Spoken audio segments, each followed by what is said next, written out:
Okay. Uh, can everyone hear me? I asked just because I'm on a new computer and I have not yet used Zoom on it. Okay. Well, thank you, Julie, for the note on the video being this conference being recorded. And yes, we will be sharing it on our website so that everyone can relive this wonderful conversation that we're about to have. Thank you for taking the time to join us this Friday morning or afternoon, depending on your time zone, to make the CSPT Graduate Conference Alterity of Affliction, Afflictions of Alterity happen. And I also want to thank Cindy Baker, along with our synchronous and asynchronous presenters, for their patience these past few months as Julie and I deliberated on the best way to make this conference a reality. I don't think there are many words to accurately articulate what's happened and what's happening to the world this year. But here we are bringing this conference together. I think less to evoke a sense of normalcy, but because these conversations and discussions, at least in my mind, are necessary and urgent. So I'm very excited for the discussions that are going to unfold over the next couple hours this afternoon. So as members of the University of Victoria community who have the privilege to study, work, and convene in this place of the Lekwungen speaking peoples and the Songhees, Esquimalt and W SÁNEĆ First Nations, we acknowledge that our community sits in unceded territory. While UVic remains committed to working towards reconciliation and a more just society, it is important to remember that UVic, as with all other colonial communities, is implicated in ongoing relations that have significant impacts on Indigenous communities and displaced peoples here and elsewhere.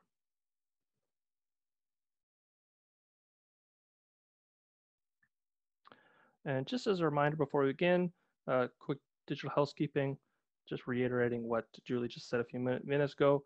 This conference is being recorded, but don't feel obligated to have cameras on or any other identifiers if you wish to remain anonymous.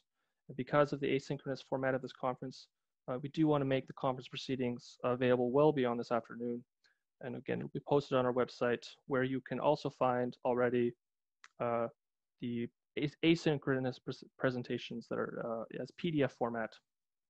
It's on the program page, and I'll share the link in the Zoom chat shortly.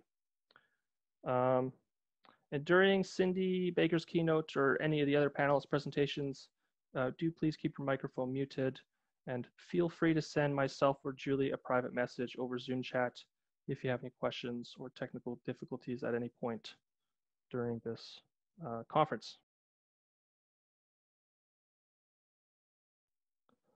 Okay, and so CSPT, Julie and I are pleased to welcome Cindy Baker here today as our keynote address. Cindy Baker is a contemporary artist based in Western Canada whose work engages with queer, gender, race, disability, fact, and art discourses. Committed to ethical community engagements and critical social inquiry, Baker's interdisciplinary research-based practice draws upon 25 years working, volunteering, and organizing in the communities of which she is part. Cindy Baker moves fluidly between the arts, humanities, and social sciences, emphasizing the theoretical and conceptual over material concerns. Baker holds an MFA from the University of Lethbridge, where she received a SSHRC grant for her research in performance in the absence of the artist's body. And she has exhibited and performed across Canada and internationally. And helping found important community and advocacy organizations over the course of her career, Baker continues to maintain volunteer leadership roles across her communities.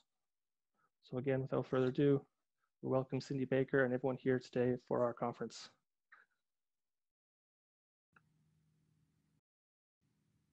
Thanks, John. I'm really excited to be here. Just as I get started, do I have the ability to share my screen turned on?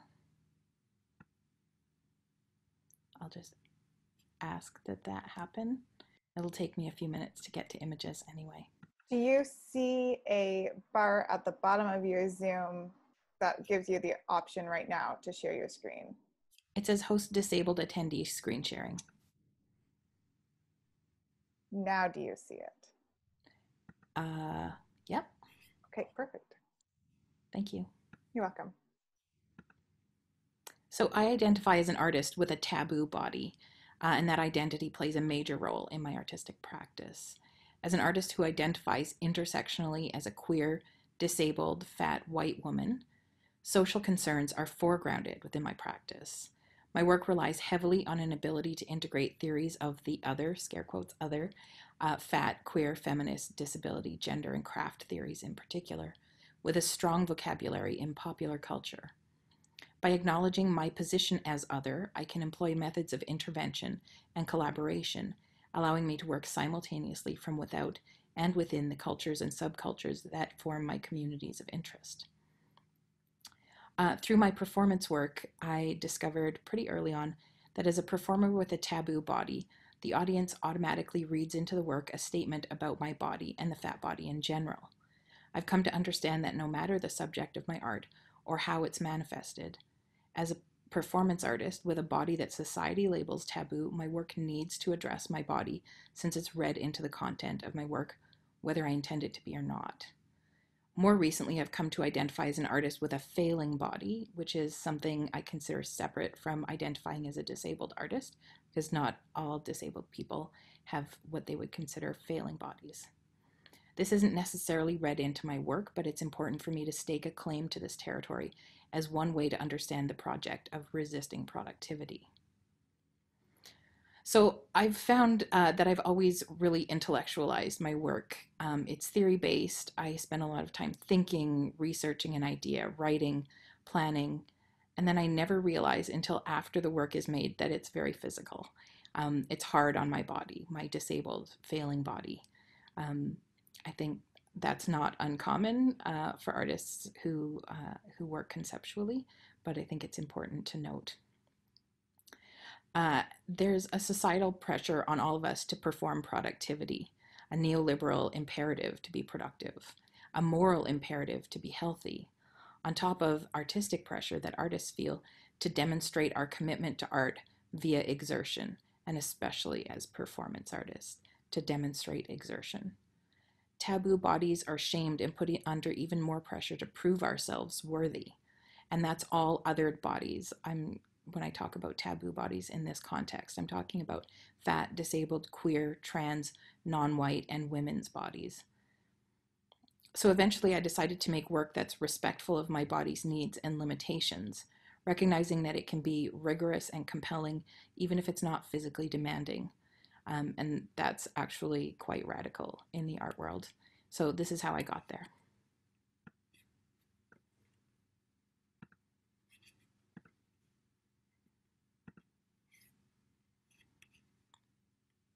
Can everybody see the screen share?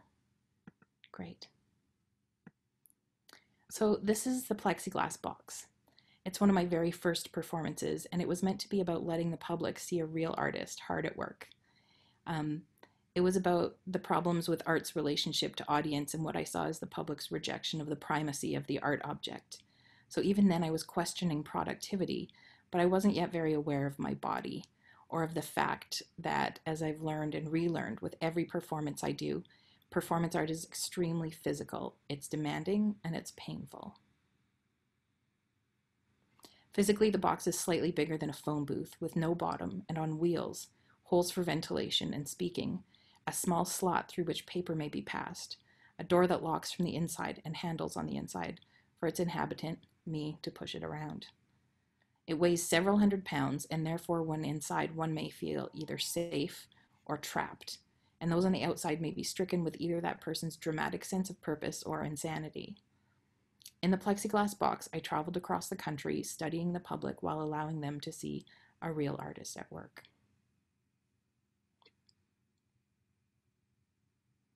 I believe it's important to question our culture's current relationship to pain as a signifier of the moral failing of a bad body, scare quotes again, and a punishment for being unproductive, as in failing to adequately contribute to the neoliberal machine. In my work, I not only question the neoliberal imperative of productivity, but I actively resist it, subverting expectations of what productivity can be while rejecting it as an imperative.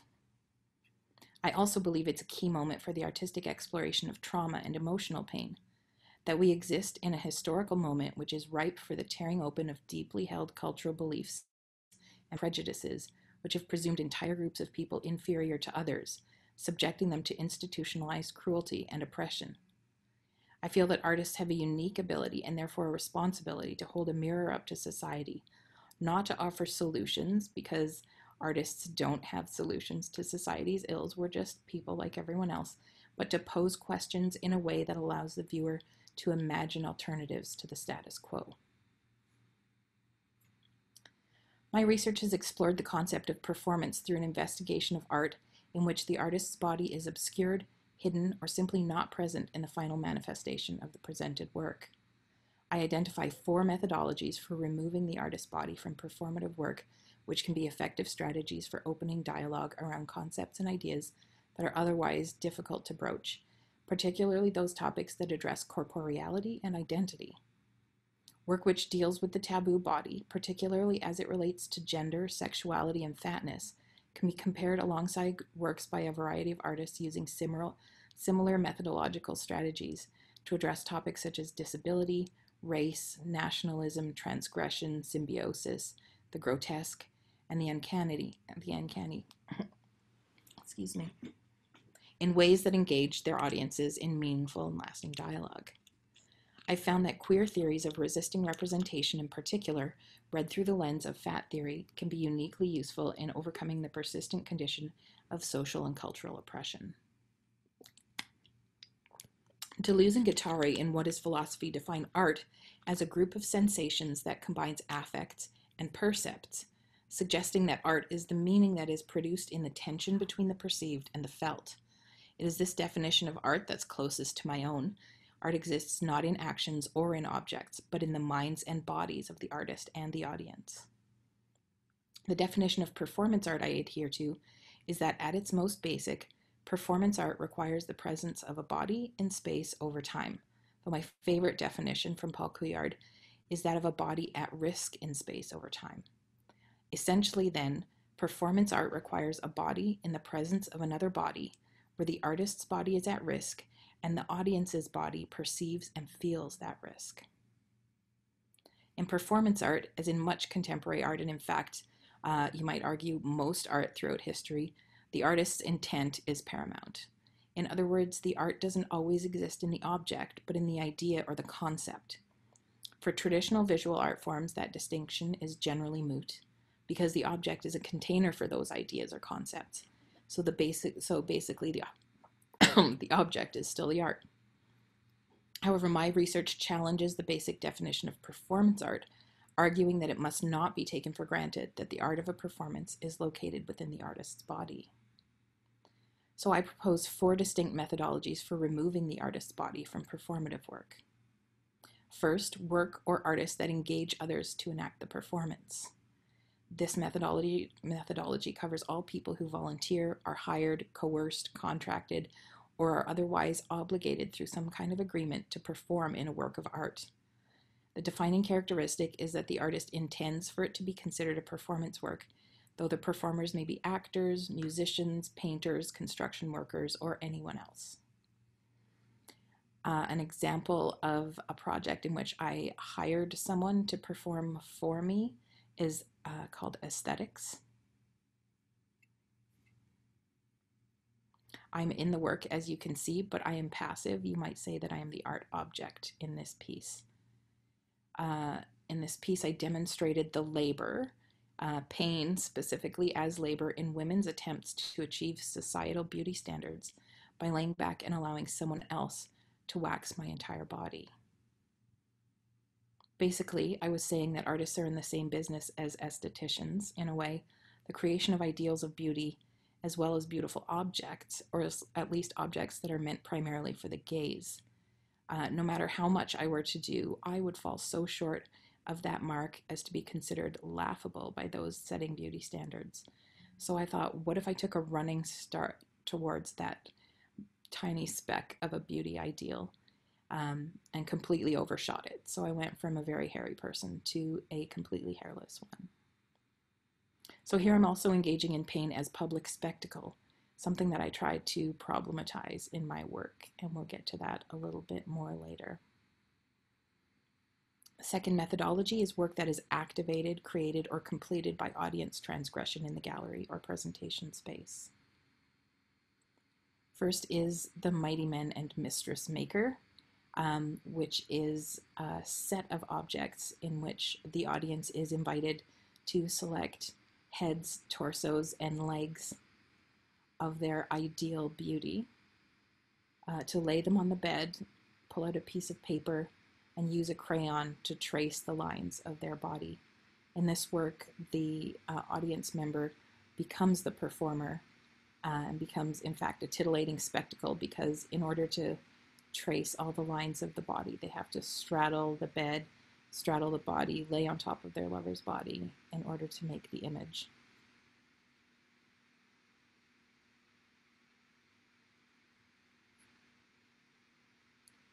Another example of work that's activated by audience transgression. Oh, what happened there? I'm sorry, this is not showing up quite right. There we go.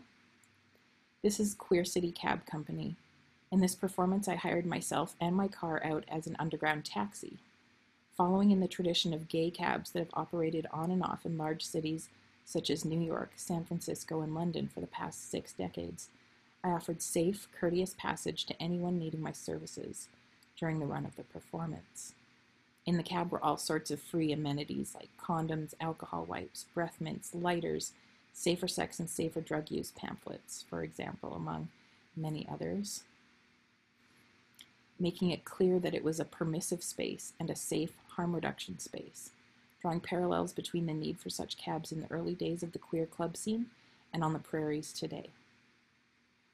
Transgression is the key element of this work and the work that I showed previously, as it creates the element of risk that enables the performative moment. The fact that the audience is the performer creates crucial opportunities for connection between artist and audience and artwork, and perhaps most importantly, audience and the concepts and issues foundational to the work. Asking the audience to become the performer puts them in the space where expectations of productivity and potential for pain occur.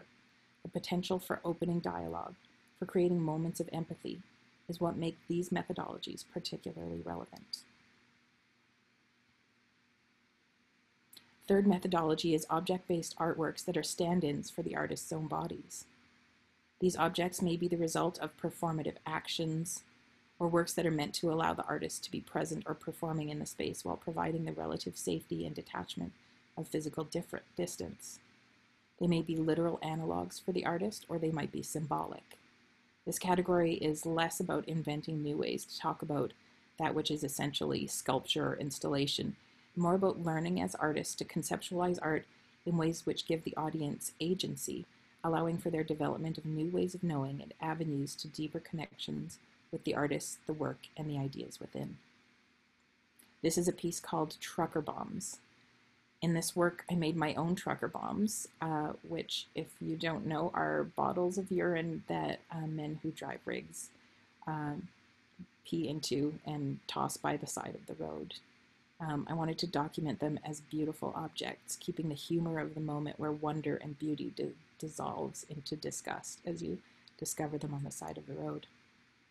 The bottles are stand-ins for my own body, representations of the performative act that created them.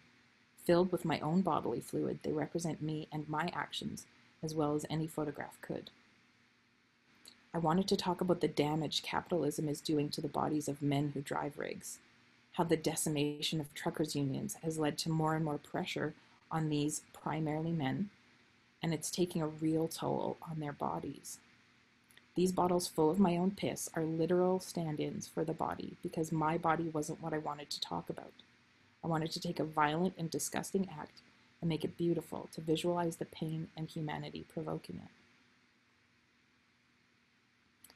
The last methodology is artists whose bodies are hidden within the work.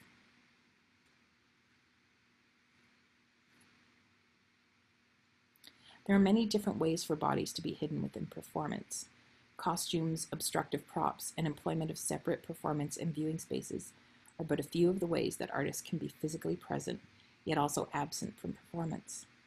Artists may even be hidden by virtue of the fact that the audience is unsure of which person in a room full of people is the artist. Owning a professional mascot costume of myself allows me to travel to communities across the country and around the world, making personal appearances as Cindy Baker. In this project, my persona's similarity to other cuddly and approachable characters functions to erase social barriers and encourage physical contact and play, as well as the building of emotional bonds. It therefore allows me further and more complex access to my project of studying people through allowing them to study me. This is a project about performing oneself, about being sheltered yet vulnerable, playing yet larger than life, on display and yet invisible, immersed and yet removed, always on display, always hidden.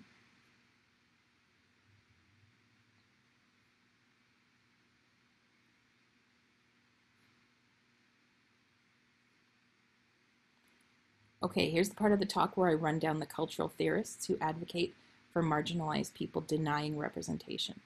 And I'm just going to go through them as quickly as I can, but we can come back to them later if you like. The work of José Esteban Muñoz, particularly in his theory of disidentification, when read together with Peggy Phelan's theory of the unmarked, form the main structural foundation of my theoretical framework. Muñoz's project of disidentification concerns a need to stop defining communities and groups in opposition to the dominant culture, but rather to disidentify with them altogether in order to find new ways of constructing identity and subjectivity. Disidentification, according to Muñoz, is the first step towards the creation of queer utopia. David Eng's The Feeling of Kinship suggests strategies for resisting visibility as well. He suggests that absence is much more powerful than presence, because the desire for an image can make its absence so felt that it's more effective than a reproduction or image of could be. Eng argues for art which resists the neoliberal desire to collect and feel better and prove and heal and forget, whereby visibility is legitimated as the mark of presence and inclusion, more so of justice. An important acknowledgement here is that this society does not allow for pain except as an acknowledgement of that which needs to be fixed. Eng suggests that the realm of the affective is more impactful than that of the visible, and that the best attempts to draw attention to the invisible are not in making them visible, but in replicating their invisibility. In The Queer Art of Failure, Jack Halberstam talks about how absence can lead to a certain kind of knowledge, demonstrating how loss can be queer, forgetting can be a tactic used to resist the dominant narrative, and denial of the self or persona can be a revolutionary act. Referencing moments in history where the colonial power has used the tool of forgetting to dominate occupied cultures via things like forced relocations, removal of children from their families and cultures, etc., Halberstam suggests that artists can harness similar tactics to forget the narrative that has been inscribed upon them and create a new one. Halberstam presents the concept of disappearance as a particularly queer version of visibility through absence. One might use the term disappearance to describe something like femsexuality or passing trans identity. The things which construct these identities are also what makes them invisible. Imagining pain in this context is easy to do. Removal of persona from performance through what Halberstam calls radical passivity, performance in which the artist is passive to the actions of the audience, allows the viewer to experience the artist's undoing, so they do not have to experience it within themselves. Halberstam discusses performance art projects, such as Yoko Ono's Cut Piece, as works of passive masochism, which demonstrate Deleuze's claim that the masochist's apparent obedience contains a criticism and a provocation. They determine that passive masochistic works, via Freud's description of the female masochistic fantasy, transfer punishment definitively away from the body of the subjugated and onto the body of the oppressor. In this way, acknowledging and harnessing pain in one's performance can be transgressive. Alternately, artists may use tactics of forgetting in order to create truths and histories that do not carry the full weight of their history. Important pieces of information that artists in pain might choose to forget are contained in their physicality, and thus removing their body from the work removes it as a piece of their history, of their work. Halberstam suggests that removing their bodies from the art refocuses the work on that which has caused the artist's invisibility, implicating and inextricably linking the oppressor to the work. So for the past few years, I've been weaving back and forth between resisting representation and leaning into it, and I'll get into why in just a moment. This is one of the more recent works that I've done called Crash Pad, which is my love poem to my favorite pill. Central to Crash Pad is a large sculptural object which functions as a bed. Let's see it. There we go. Modeled after a single pill blister pack. Resting inside is a circular pill-shaped mattress made to nestle perfectly in the little pill divot. The structure rests on the floor, balancing precariously on that bump in the middle, making for simultaneously an uneasy resting place and a self-rocking cradle. The precarious balance offered by this pseudo-resting place exaggerates the difficulty in going to bed and getting up, and the unease of finding a comfortable resting position, and is the main element of this quiet performance. In Crash Pad, I wanted to explore a performance in which the artist's failing, disabled, or otherwise socially taboo body is part of the work. As an artist whose body fails more and more each day, I wanted to be able to understand how to best make performance within this body that respects it. The performance of the work responds to my body's functional abilities on any given day and allows me to be at rest during the performance as much as is required by the needs of my body, sometimes simply sleeping for hours on end. A project very pointedly about, among other things, resisting productivity. In this work, I interact with the pill-shaped bed as if it were a lover, as if it were a medication, as if it were a bed. Paradoxically, the work demands significant labor from me. I've performed it 5 to 8 hours a day for sometimes weeks on end, while also allowing my failing body to do only as much as it's comfortably able to on any given day, respecting its limits and refusing to put it into deficit in the name of art.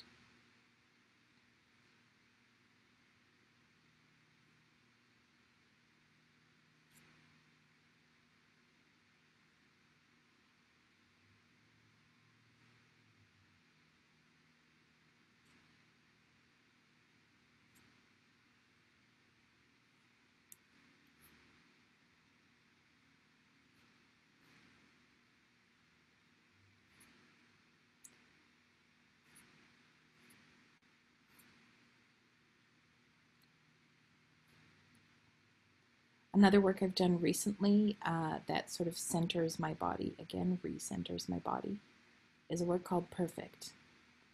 About this work, I've said, I am perfect. I am completely imperfect and coming to terms slowly as a goal with my imperfection. My body is perfect. My brain is perfect. It is not perfect, but it is mine. My body and my brain are so massively imperfect relative to Western standards of beauty, of health, of productivity, that to claim otherwise is a taboo, a sign of my failing in itself. So in this piece, I had taken videos of myself during panic attacks, close-ups on my eyes and my lips, and I projected it onto my body as I was having a tattoo of the word perfection misspelled tattooed onto me under my breast.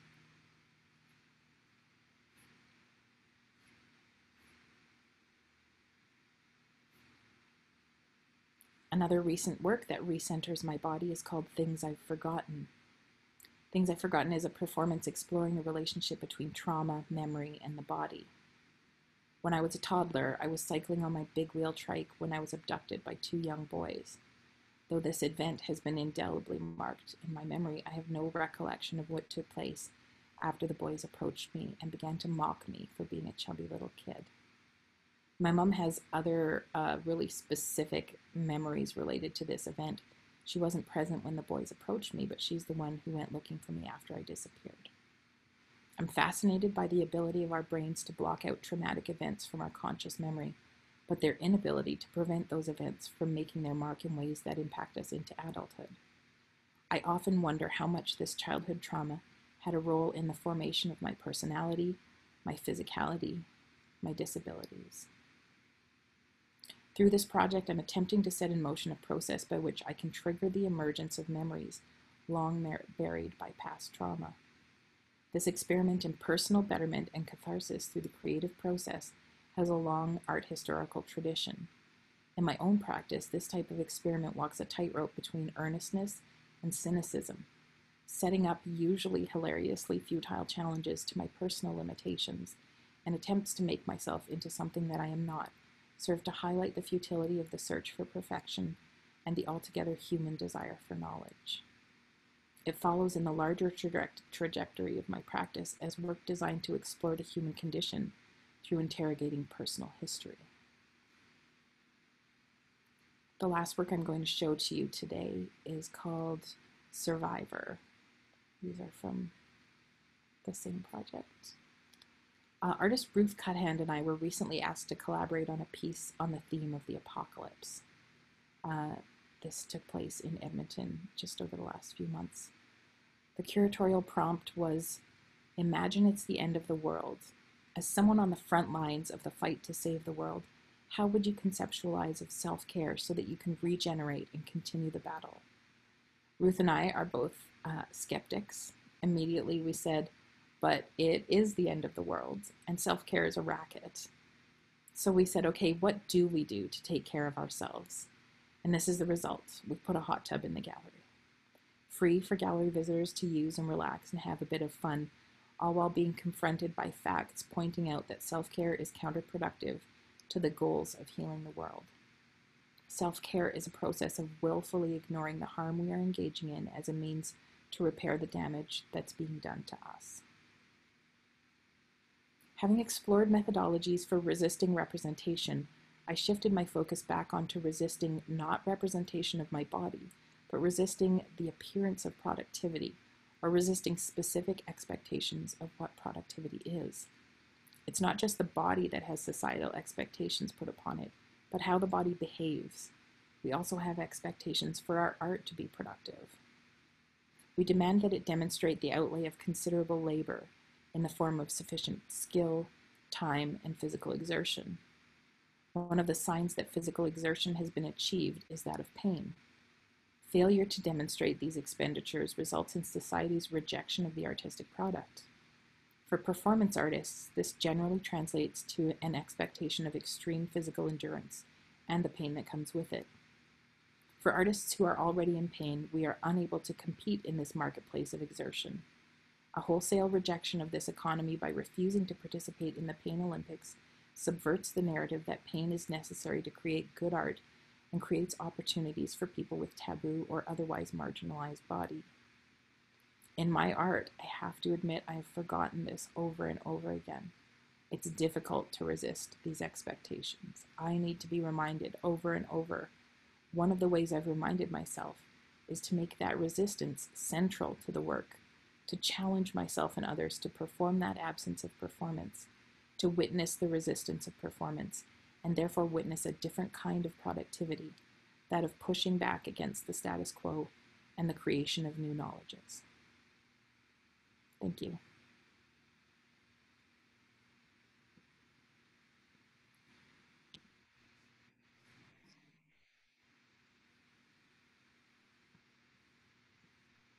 Thank you, Cindy.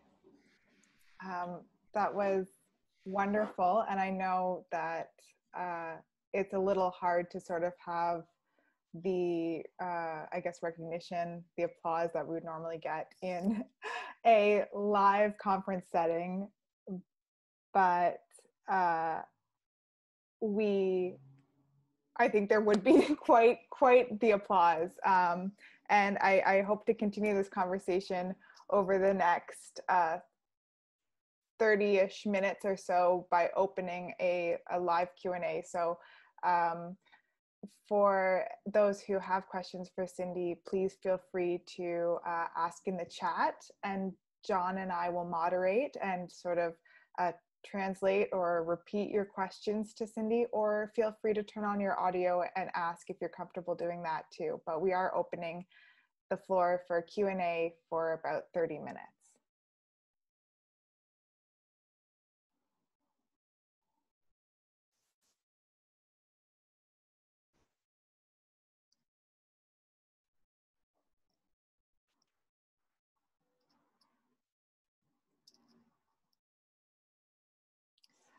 right now I will start with a question that I had. I'm wondering, this is a quick question, but it's also going to be a little maybe pithy. Where do you draw the line between when labor becomes art for you? What is the difference in a laboring body, and at what point or in what context or manifestation does that labor become art?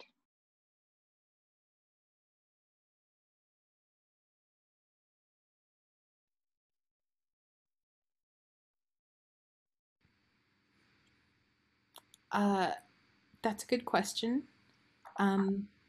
Intention is a really foundational concept for me. It is art when I say it's art, and art can be can involve a lot of labor, or as I've tried to learn over and over again, it can involve no labor at all. Conceptually, I think in reality, it's impossible for there not to be labor, whether it's conceptual labor or emotional, mental labor, or physical. But like I've said, I weave back and forth between denying the body's presence and being extremely present in the work, and I need to find ways to acknowledge that resistance to labor, that resistance to productivity, while also acknowledging that it's always going to be there. For sure, yeah. Thank you. Yeah.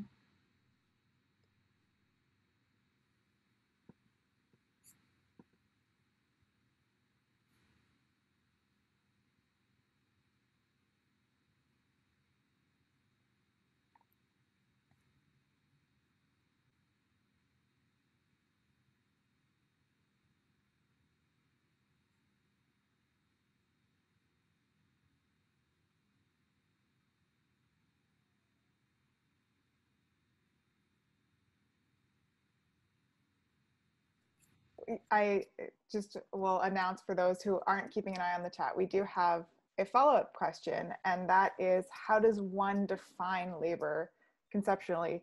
Or at least, how does Cindy define labor conceptually?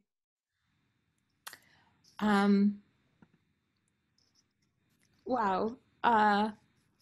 Labor to me is um, anything that takes any sort of exertion. I think that labor and productivity are closely connected, but not necessarily the same thing.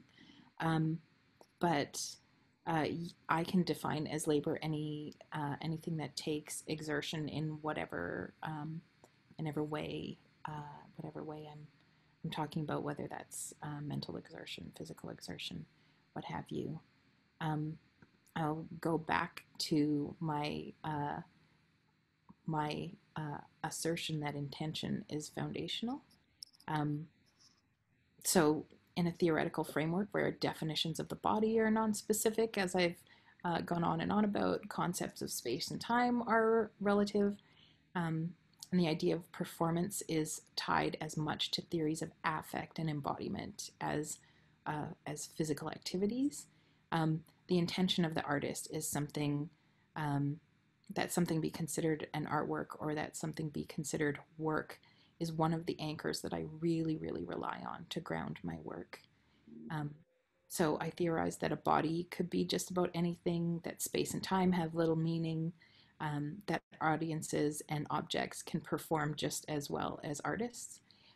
Then obviously performance art could be basically anything, any action, any feeling, because I believe feelings are labor as well.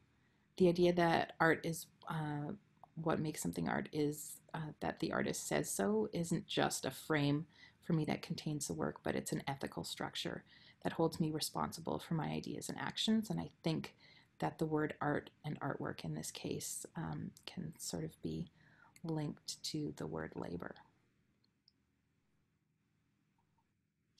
Thanks, Cindy.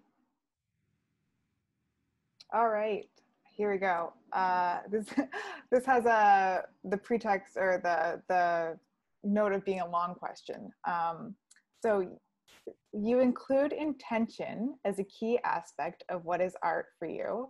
Earlier you had said that art is the tension that exists between what is perceived and what is felt, where there is a kind of tension, but there is not intent of an artist.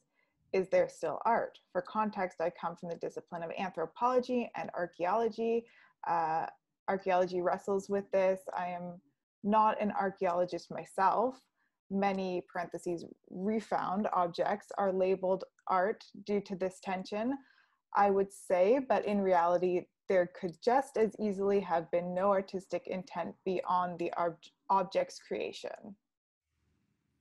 I think that it's important for archaeologists and for people by sort of trickling down to be able to understand things as art that may not have had intent behind them, but I think that that's primarily a sort of intellectual exercise. I really think that looking at things as having aesthetic value is very different from looking at them as being artworks. But that without knowing the intent of the people who made something, going through the exercise of saying that this thing was made with intention that it be made, that for some things is just as important as that the intent was that they be art.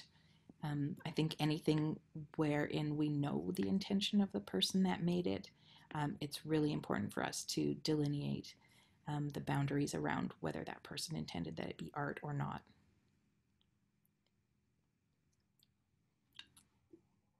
Thank you. We have a couple more questions. I wanted to ask, in the work you do, it seems so married and linked to the concept of otherness, which surfaces in everyday practices. Does your work focus on how otherness can be perceived or recognized as a way or a means of defining humanity or unhumanity, and what is aimed at recognition, or is it just highlighting the difference?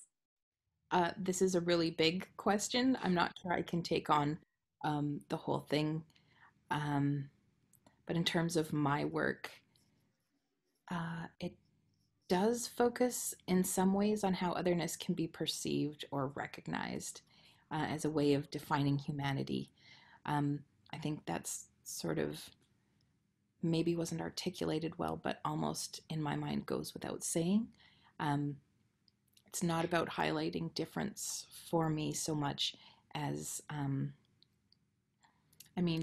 difference goes hand in hand with sameness, and by sameness I mean humanity, having people recognize and acknowledge the shared humanity of people with othered bodies, but I use otherness as a way to sort of circumscribe how people have been rejected by society, or the ways in which there are some people who've been left out of the representation.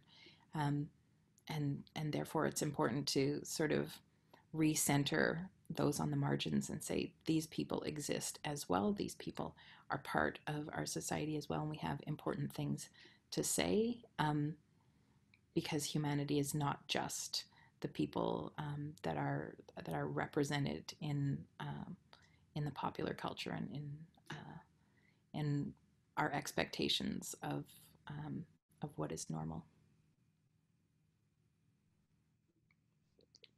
All right, one from fellow speaker today, Jennifer O'Connor. Can you talk a bit about your process or thoughts when engaging others to participate in your art? Yeah, when I talk about an ethical engagement with audience, what I'm really talking about is the fact that I have an expectation of myself and of other artists, really, that they will think of audience members as equals in the space that artwork is presented in. I'm not the expert.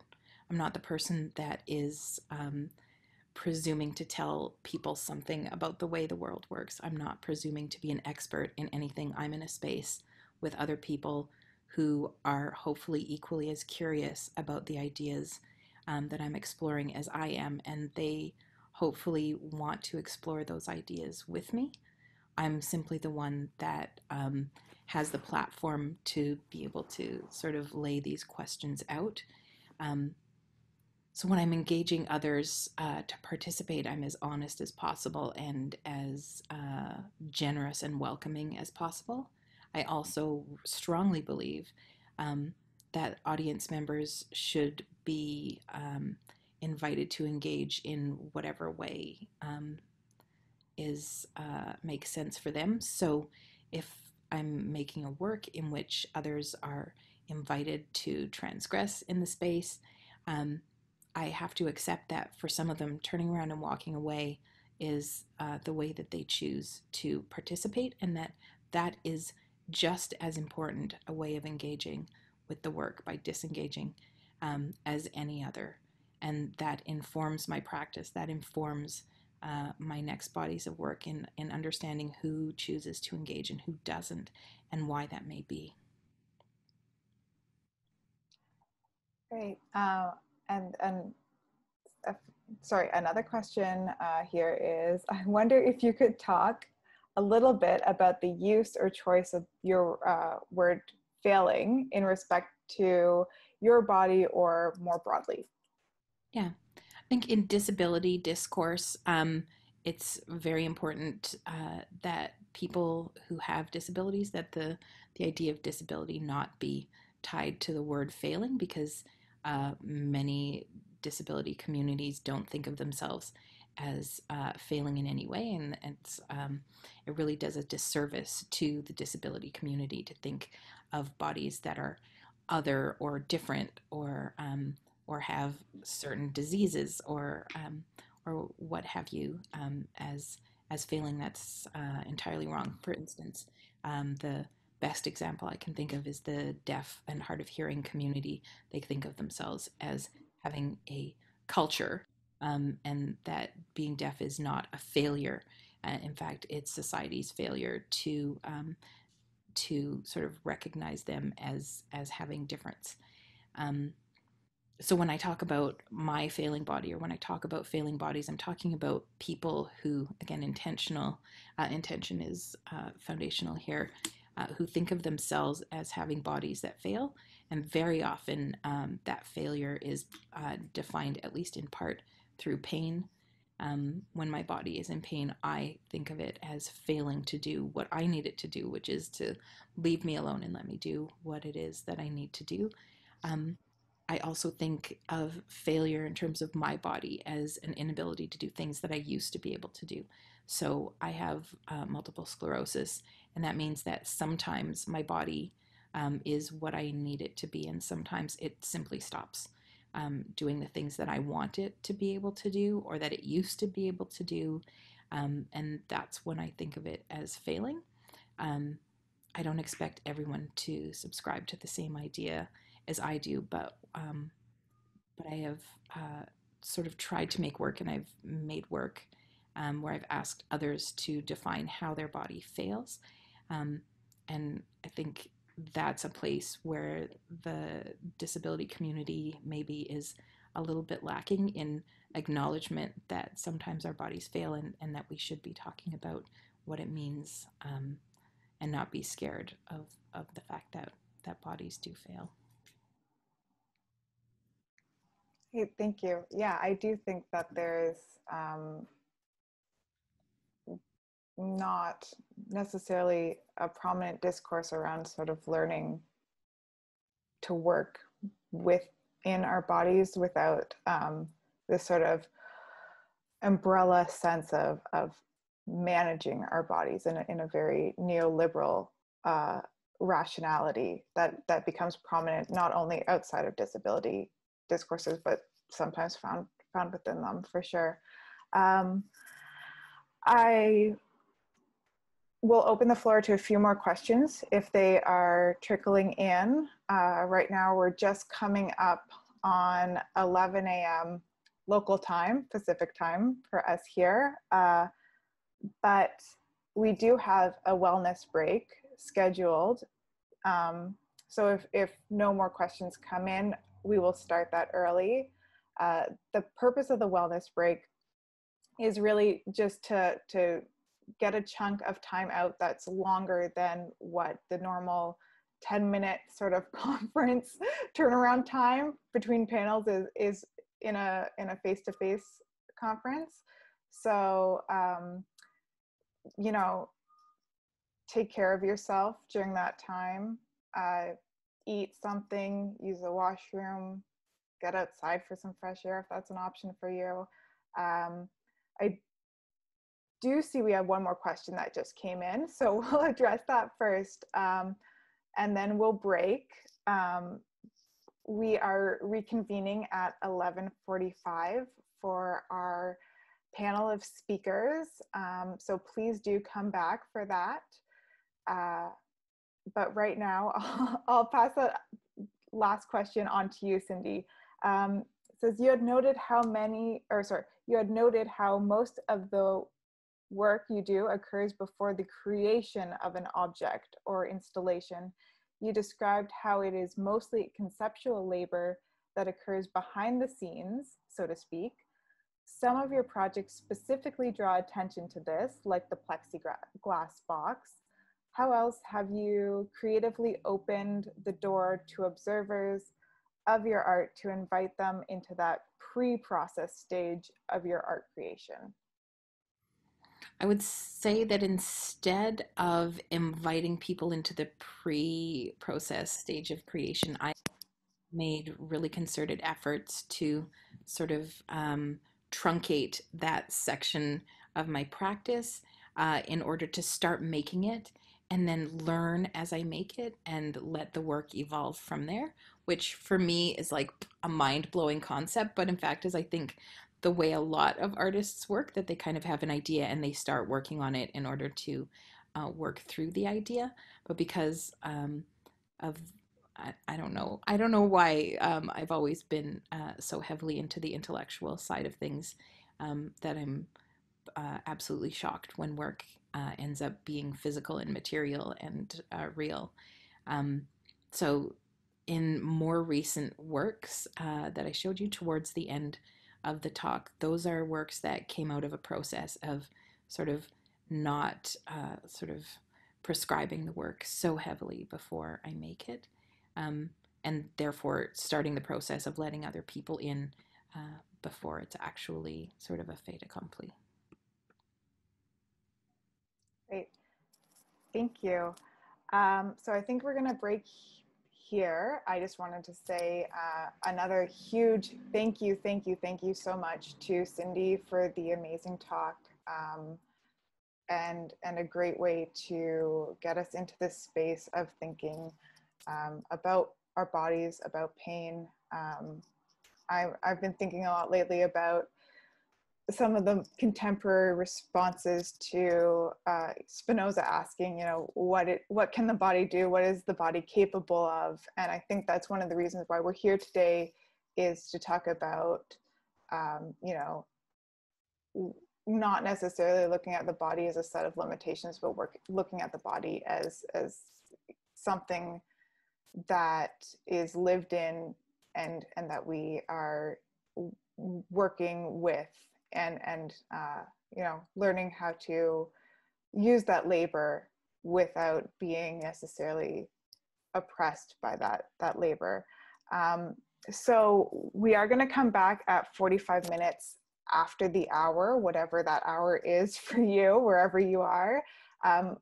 Please do take that break, and we welcome you to come back and join us, because we have 3 more amazing talks coming up. So we will see you then. Thank you.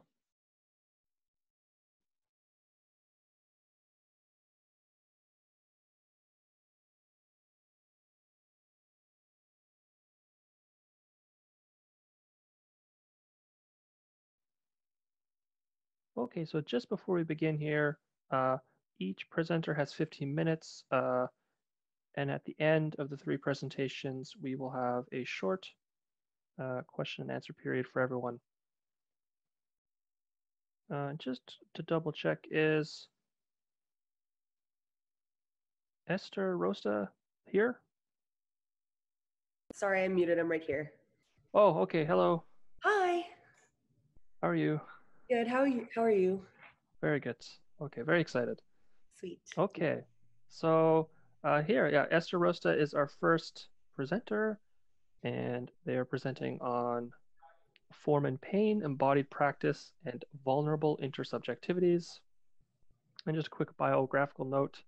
Eszter Rosta is an interdisciplinary artist based in Edmonton, Alberta, and holds a BFA with a minor in gender and women's studies from York University.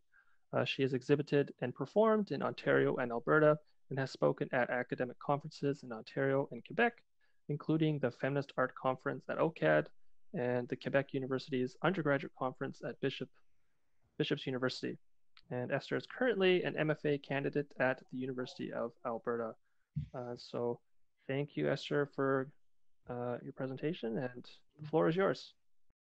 All right, I'm gonna share my screen and see. Boop. Is this working okay? Can everyone see what is happening on my screen right now? Cool. Okay.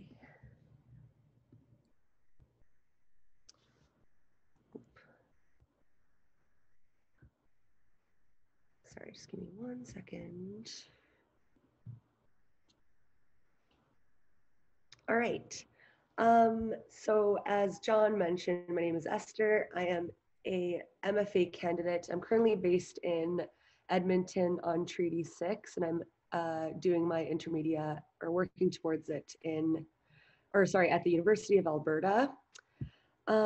So my presentation is regarding form and pain, and kind of the form that pain may take, obviously in different forms, and what it can afford towards an intersubjective and kind of collective experience of it. I primarily work in object-based art and installation, and I've recently started kind of going into performance. And right now I am interested in mediated performance and what this kind of has changed for the future of performance art, doing live stream performances and like virtual activities. So I'm going to start with a quote by George Bataille, and it's about his formlessness. So a dictionary begins when it no longer gives the meaning of words, but their tasks. Thus, formless is not only an adjective having a given meaning, but a term that serves to bring things down into the world, generally requiring that each thing have its form. What it designates has no rights in any sense and gets itself squashed everywhere, like a spider or an earthworm. In fact, for academic men to be happy, the universe would have to take shape. All of philosophy has no other goal. It is a matter of giving a frock coat to what is, a mathematical frock coat. On the other hand, affirming that the universe resembles nothing and is only formless amounts to saying that the universe is something like a spider or spit. So the way that I understand form is kind of through Bataille's and other theorists' kind of conception of form as something that exists, obviously, but for something to have form, it has to be formless.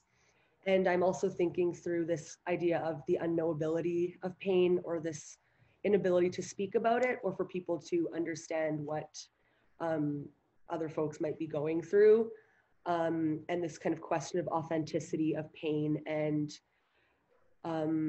yeah. So I'll touch upon those in a bit, but I'm just going to read my abstract as well. And I'll kind of touch upon what I'm thinking through and then just show some images. So I position the vulnerable body, radical subjectivities, and politics of pain and objection.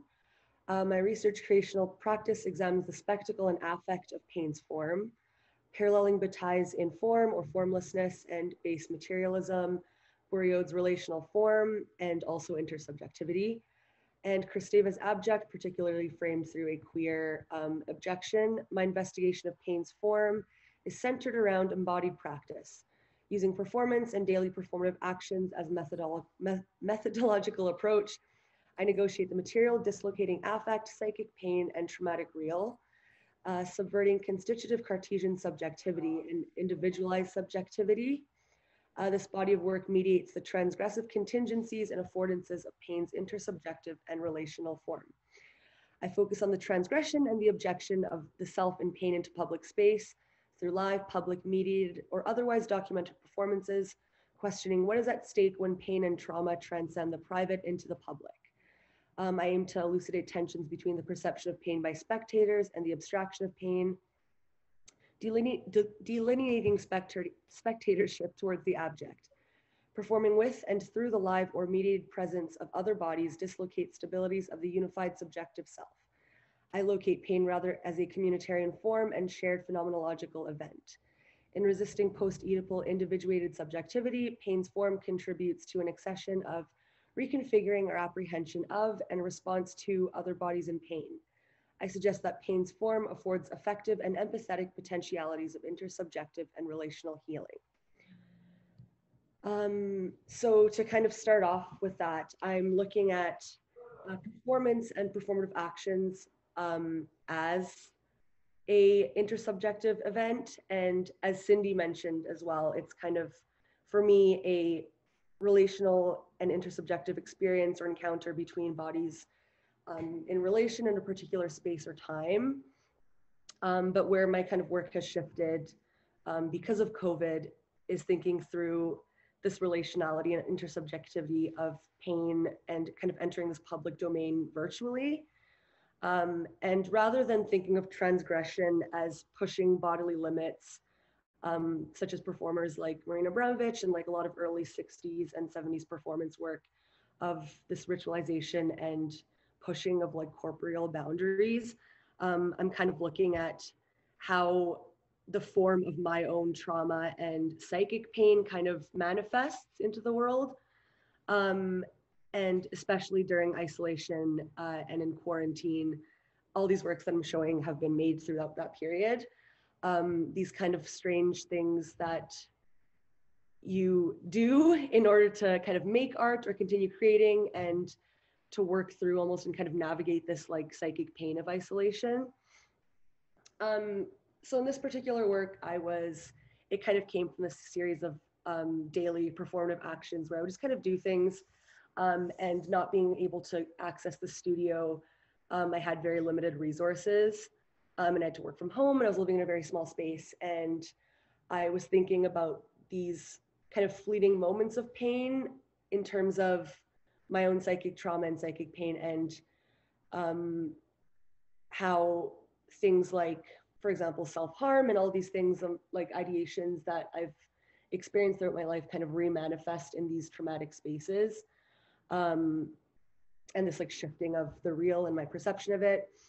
So I just kind of did this short action of melting ice cubes on myself and thinking about the body as material and the body as form, obviously, as well as this kind of navigation or suppression of psychic pain through maybe physical touch or physical contact. Yeah. Oh. So these are just a few images of that. And I'm kind of looking also at these theories of like the uncanny and like the way that our kind of perception of reality radically dislocates, or COVID-19 actually is this kind of uncanny experience and surreal almost experience. And this is a collaborative work that was also made in isolation. It was supposed to be performed at a art event, an art and technology kind of thing that happens every year in Edmonton for Discorpia. And not so much thinking of the pain or the action of the pain itself. We implanted biomagnets. We were kind of thinking about the body and technology, but it became a lot more significant to me in this kind of space that we're living through and the form that it takes and what it means to collaborate with someone, and maybe after all the kind of strict lockdowns, what it means to be in close contact with someone and share this like pain as like a kind of communitarian form and affective experience, and what form that takes when it's virtual. So I guess what I'm also interested in is how things like isolation and psychic trauma, as they're already so kind of formless, how can we give form to something like that that doesn't actually have a form or a name, or something that we can't speak about? And even for things like perhaps physical disabilities, there's this unknowability of that experience and not knowing, and this kind of apprehension to believe or think it's authentic unless there's some sort of physical form that it can take. But I guess I'm questioning what happens when we're just empathetic and kind of think through, give form to something that is formless, in order to speak about it. And this is just another shot from the video. It was a live stream performance. This is another performance I did just at the Legislative Building, where this was still lockdown, and I was just kind of writing these meditative notes to myself and thinking through my own thoughts in public space. And this, I think I mentioned in my abstract, but this kind of necessity of being around other people and not really knowing what that is like until you're very alone, and kind of what that brings up in your psyche, I guess. And whether or not I know these people, or if they're just looking at me like I'm crazy and just on the floor drawing something or writing, kind of those little interactions and just being with the presence of other people, I think was quite important to me in that time. And thinking through performance as well as an intersubjective thing that requires bodies and space in a particular time. But I also live streamed this as well. So there was a kind of extra layer of people that I was with, who could share this kind of intimate experience with me of just writing my thoughts down on a sheet of paper and opening the private into the public. This is another still from that. This is an homage almost to The Artist is Present, and thinking about presence again and what that means for people that are in pain, and kind of just looking at someone's eyes. And for me, this was it was live streamed through Zoom, and then I had it, it was a Zoom meeting, and then I had it live streamed on Twitch. And again, kind of similar ideas as this performance, what it means for me to want to be around other people and kind of give form. And can you understand what someone else is going through if you're not only in person contact, but kind of through like virtually? And yeah, and I think another thing to touch upon this too is like another side note, but I guess what I'm working towards in my own work now is this kind of fascination with pain and violence, and how that might kind of change or shift in this time that we're going through, and if it's possible to desensitize ourselves to that, or if people are desensitized, and how we can kind of move up from that towards empathy and understanding through form, or like pain's form that isn't actually accessible or tangible, not just in real life, or in person, I guess, but virtually. And this is, I have some photos of this. This is this was my quarantine tally. And as you can see, this one was kind of the hardcore part of lockdown, where I wasn't allowed to leave my space. I'm just gonna do this so I can see. And I did a daily action of performing and live streaming. I tally mark that I tattooed on myself every day. And this kind of was almost for me not just a literal physical experience of pain, and like this idea of like tattooing and how that it's just this ritualized action that becomes almost sacred, I guess, but what it means to have this physical object of, or marker of pain as a form that it takes on my leg. So I think here, this might not be the last photo, but I think we went up to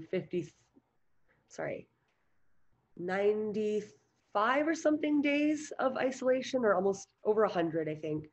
But this giving form to something that again is formless, and though it might not be overtly, you know, something performative as me pushing my bodily limits to the maximum, I think that if we're able to kind of think through what someone might be going through, what this means, kind of this physical marker of time and affect that becomes translated onto my body.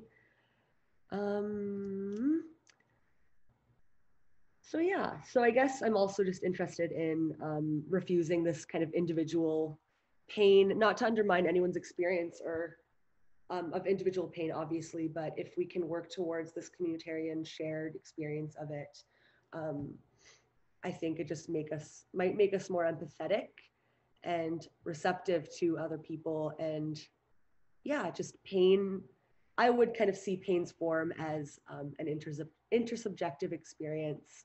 And yeah, I think that's kind of all I have to say.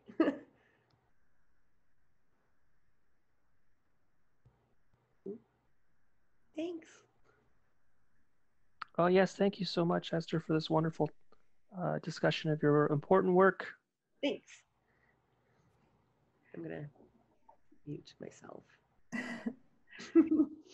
So we're going to save, as John said earlier, we're going to save the Q&A period just to the end of the panel. So if you have questions for Eszter, write them down. Don't forget them. We will come back to them. But right now, I want to introduce our next speaker, Zahra Tootonsab. Zahra graduated with a Bachelor of Science degree in Life Sciences at the University of Toronto, double majored in English and biology. In March 2019, Zahra published her debut poetry collection titled The Aftertaste.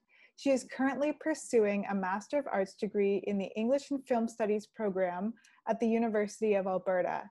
In April 2020, she was awarded a Shirk Master's Scholarship to complete her thesis project. Her academic interests are in eco-poetry, eco-criticism, Canadian literature, Indigenous studies, and Black studies. Without further ado, welcome, Zahra. Hi, thanks for having me. Let me just share my screen.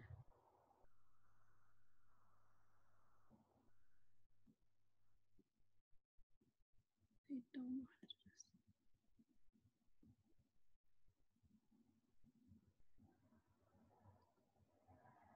How do you share your screen?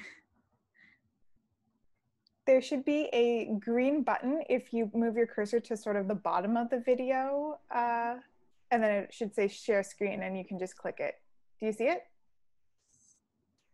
Perfect. Okay, can you guys see? Looks good. Good. Okay, so this is a research creation titled Where Water Hits Home. I'm just gonna read the reflection part of this poetic collection of poems. So in her essay, Afterward, Improvement and Overburden, Jennifer Wenzel argues that a resource logic is also a resource aesthetic. When the aesthetic gaze influences the logic for appropriation and exploitation. Wenzel claims that capitalist modernity begins with the improving eye of the European explorer that is at once economic and aesthetic. According to Wenzel, the Europeans were the first to take in these beckoning landscapes through an aesthetic gaze that renders beautiful landscapes to the profitable and improving impulse of the capitalist modernity. The contradiction inherent to capitalist modernity is the aesthetic practices of its improving eye that reduces already distinguished values and resources on indigenous landscapes to labels of newfound beauty in need of cultivation for capital production. For instance, the logic of extraction and mining practices uses the aesthetic and economic judgment of overburden. Wenzel explains that overburden is topsoil, sand and clay, sedimentary rock, surface water, and groundwater that is laying on top and below mineable resources like ore, coal, and petroleum. She claims that it is only through an aesthetic gaze that determines what is and is not valuable, that someone can look upon a landscape and see it all as overburden. Overburden is distinct from toxic residue that remains after the ore has been extracted. For Wenzel, overburden is the perfectly good stuff that just happened to be in the way of resource extraction. Thus, the promise of an improved life for both humans and non-human nature under the creation of a commonwealth and nation state contributes to the aesthetic and economic judgment of overburden, which renders everything unproductive waste. However, does capitalism and its extractive technology consider everything overburden?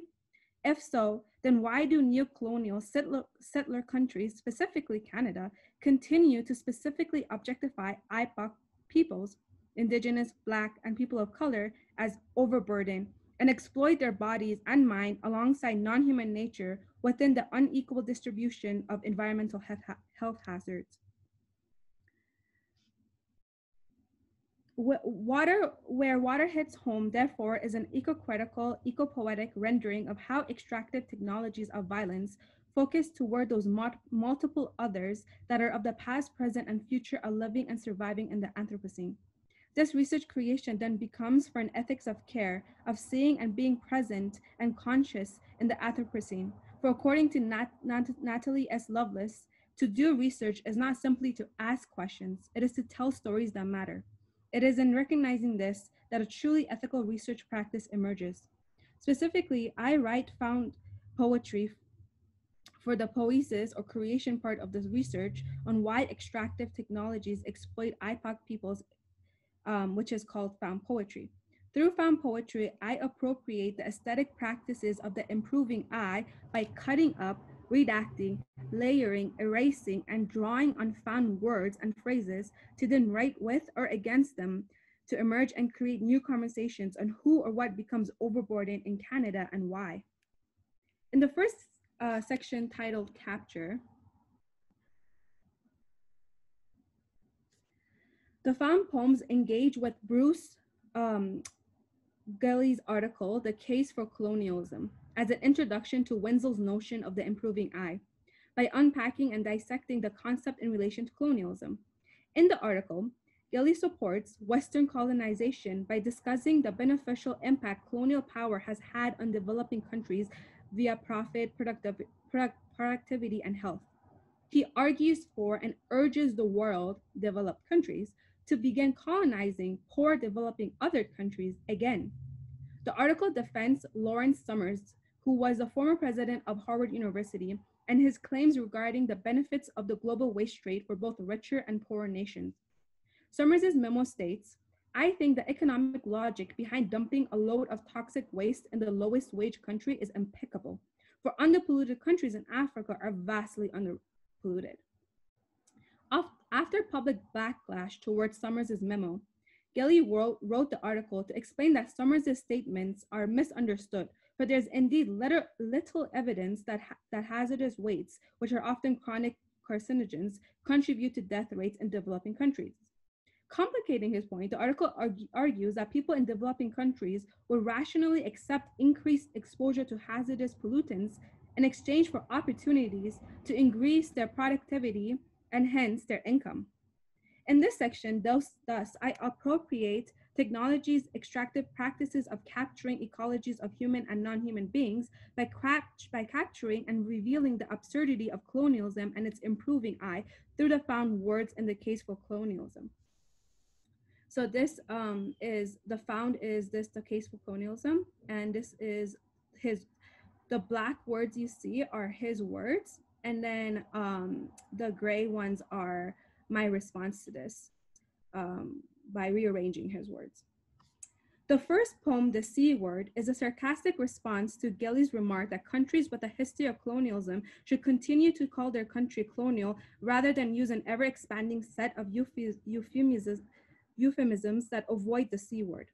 The poem responds by chopping up Gelley's words and rearranging them to reveal that, in fact, Gelley is right to call these countries colonial, not because we are embracing or supporting the historical record of colonialism, but because, as the poem illustrates, But as the poem illustrates, the colonial historic record is in a state of amnesia. For colonial foundation, colonial still is colonial. Hence, we must paradoxically not avoid the C word so that we can acknowledge and collectively remember that neo-colonial and settled countries like Canada not only have a history of colonialism, but still practice colonial ideologies through the improving eye of the European explorer.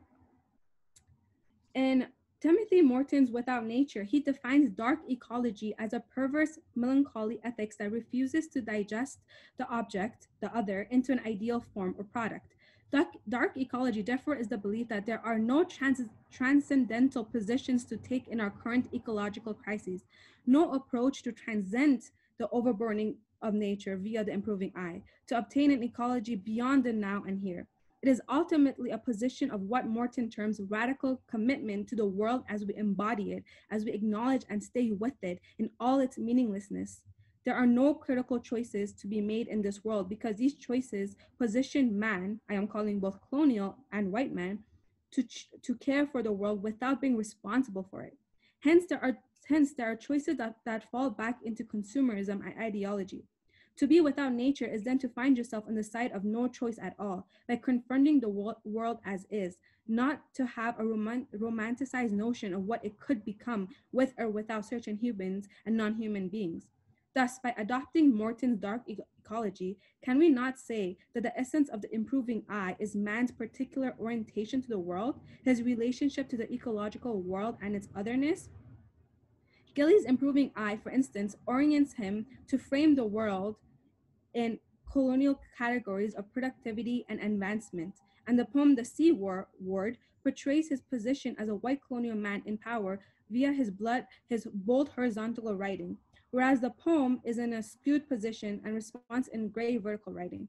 In this matter, can Gilly reorient his thinking, his improving eye, portrayed in horizontal writing, to consider the vertical position of acknowledging the world? The poem has the words colonialism on its borders, framing both the horizontal and vertical writing. Hence, if Gilly can choose his orientation towards the world, will it be by rupturing or expanding the colonial border set around the poem? Can he truly alter his position from horizontal to vertical, to conduct a radical shift from ignoring the violence in colonial technologies to acknowledging the violence to find truth? Ultimately, the improving eye encloses man's knowledge of the world within categories of understanding so to reorient him to the world, to ecologies of human and non-human. However, is a reorientation possible for Gilly where he is, where he has no choice at all but to confront what is reality of resource extraction? The aesthetic practices of the improving eye within categories of understanding such as mathematical equations, physical laws, and classifications reveal the world as standing reserve. However, the improving eye is not merely a framework of some sort that plans how and what is overboarding. Rather, it is fundamentally a calling forth. For instance, the second poem, The Case, is a pun on the word case to illustrate the duality of the improving eye as both a framework where the poem is in the shape of a briefcase, and also it's calling forth by becoming a legal case. Hence, the poem portrays Gilly's words as both a framing and a calling forth of colonization as the standing reserve that is forever restructuring anew for profuse governance and political control over a country. The poem portrays Gilly's subject position and his objectification of poor countries, land and water, as the standing reserve through the gray words that respond to his colonial improving eye. For example, Gilly claims that millions of people moved closer to areas of colonial jobs, and therefore we should have colonization should continue. The poem responds sarcastically in gray words, in these words, that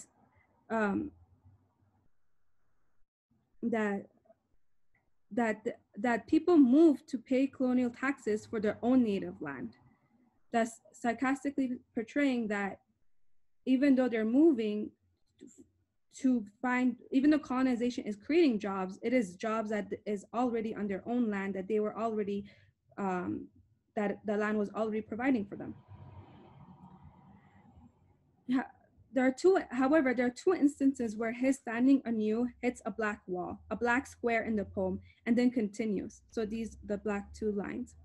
Thus, If Gil hits a black wall and still continues to frame his objects, if Gil hits a black wall and still continues to see portray colonization as a positive, the improving I is then not is not just simply a positionality, for at the same time as creating a position for man, it is a mode of rupturing man's positionality to the world. Hence, man is not in the same spot, simply facing up, down, left, or right. Rather, he is in the transcendental position, thinking that in order to grasp and analyze rhythms, it is necessary to get out of them. Thus, the poem's grey words portray instances where staying with the trouble of the world is complicated with man's. In this instance, Gil's instance of reorganizing human and non-human nature into labor and product. The improving I is a way of revealing the world into standing reserve, where the world has no intrinsic value beyond being good for production and manufacturing. Hence, the possibility of all productive manufacturing lies in revealing which is man's instrumental orientation to the world, his improving I. This instrumental way of the improving I is man's assumptions about getting things done. For example, in the third poem, The Boy Who Cried Oppression, it reveals Gilly's causality, his calculation of how to motivate Western countries to become colonial. Gilly states that through colonialism for hire, colonization can occur again by paying colonial states for their services, which is an important motivator to be successful. Through the poem's use of personification, fable-telling, and erasure technique, the poem opens up space for a different kind of measuring, of reorienting and revealing the truth of our resource extraction.